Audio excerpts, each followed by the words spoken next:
Ano nga ba talaga ang pinagkaiba ng empathy sa sympathy? Yan ang pag-uusapan natin ngayong araw. It has already been known na empathy is something that you can't learn by yourself. Mamaya pag-uusapan natin yan. Pero sympathy is putting yourself on the person's shoes. Nilalagay mo yung sarili mo sa posisyon niya.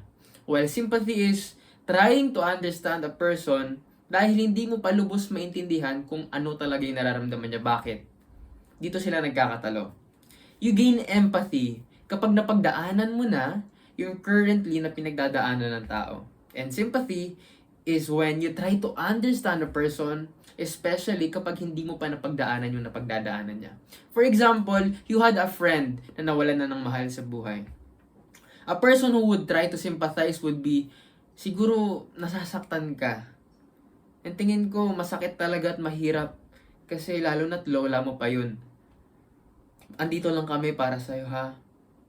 That is sympathy. May siguro, kasi hindi ka pa sigurado talaga kung anong nararamdaman niya. Pero empathy is when you say sa kaibigan mo,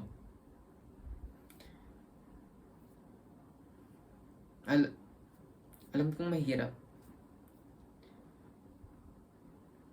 Hindi ko maiintindihan. Hindi ko masasabi kung anong gusto mong marinig. Hindi ko alam kung anong dapat kong gawin. Pero alam ko yung nararamdaman mo. Alam ko na napakasakit mawalan ng mahal sa buhay, lalo na kapag yung taong yun, yung tanging taong nakakaintindi lang sa'yo sa pamilya mo. Andito lang kami. Alam kong mahirap, pero andito lang kami. That is empathy. Alam mo na yung possible na nararamdaman ng kaibigan mo kasi you've been there already. Napagdaanan mo na siya. Hindi mo na kailangang mag-assume ng mga pwede niyang maramdaman kasi na-experience mo na within yourself.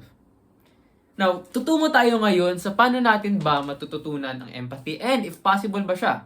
Because empathy is gained through experience. It is something that you can learn. It is not something that you can learn by yourself.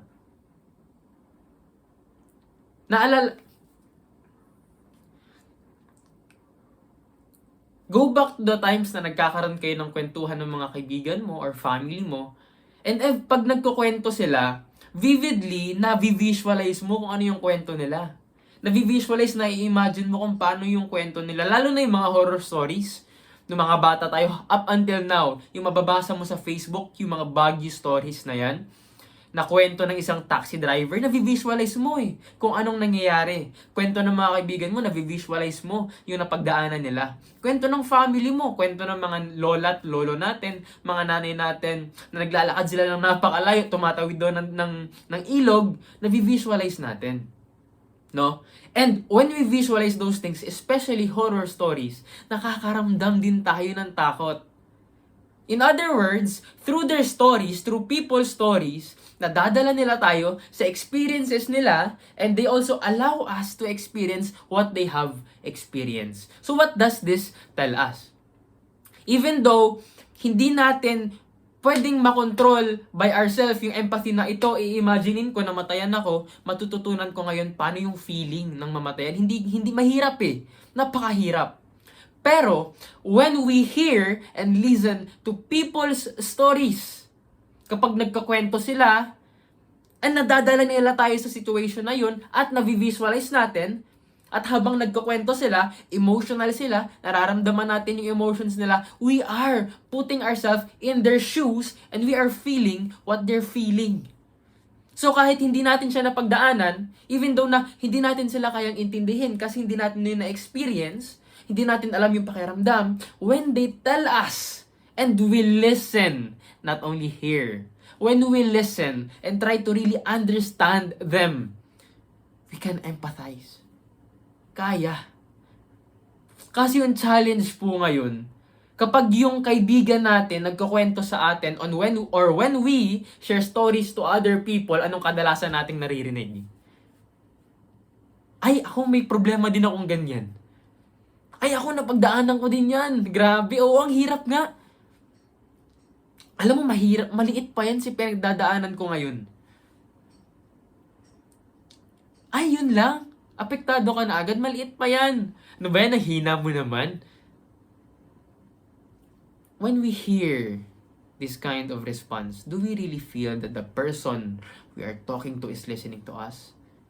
Or are they just waiting for their time to respond? You know, empathy is gained through experience. Kasi nalalagay natin yung sarili natin sa pwesto nila. And it is not something that we can learn by ourselves.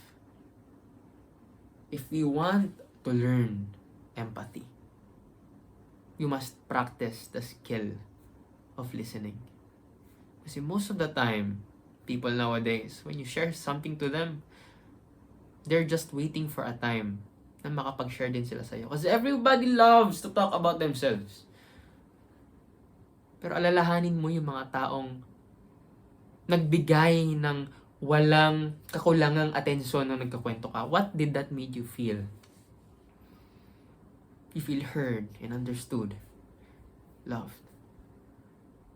You know, alam natin yung difference ng empathy and sympathy. And empathy will not only help us to understand people, but will allow us to build stronger and better relationships with them. Iba yung nagagawa ng empathy sa sympathy lang. Kasi napaparamdam natin sa tao na naiintindihan natin sila. We want that feeling. And the people around you wants that feeling. Now, this is a skill. Maybe one day, pag-aaralan natin yan together. But I want to just say pero I just want to share in this video. Even though that it is only learned through experiences, we can experience so many experiences that will allow us to understand other people by listening to them. Listen. Empathy is a skill and listening is also a skill. Marami pa tayong pag-aaralan. If gusto mo yung mga gantong contents, actually dati, iba yung content ko eh. Iba yung gusto kong i-share, more motivational. Pero I realized so many people are having motivations. They're having certain motivations talaga. And I think na yung mga tao na para doon. Yung mga tao na para mag-motivate ng ibang tao. Pero onti pa lang ngayon yung nagsasabi ng mga gantong bagay.